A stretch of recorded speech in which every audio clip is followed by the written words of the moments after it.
Hello and welcome back to my channel.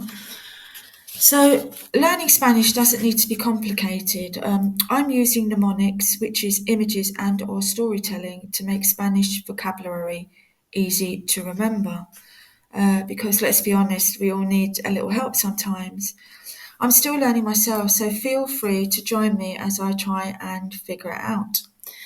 Today we are tackling the words God with us, and I'll show you how simple stories and imagery can be educational and fun, and how your brain can naturally absorb new knowledge with relative ease. Okay, so on some of my previous shorts, I've done videos on mother, married, birth, and today obviously Son of God, because I've started with the New Testament, St. Matthew chapter 1.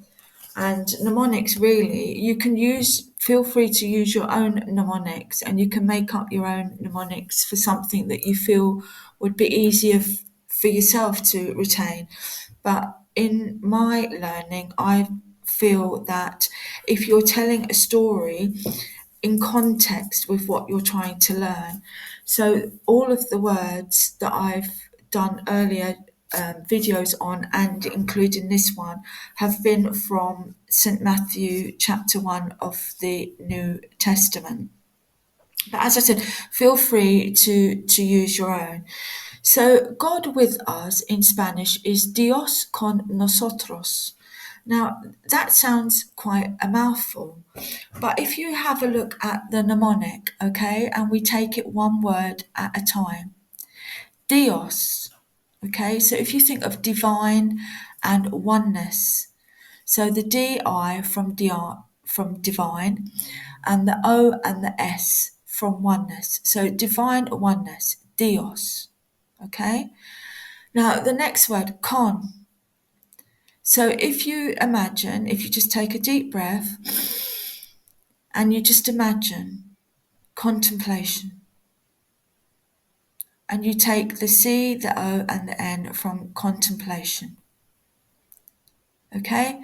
Now, nosotros, us, we, that's also, you might think, well, we're just learning, it's quite a long word. But if you just think, now mankind has their sacred one through the omnipresent spirit.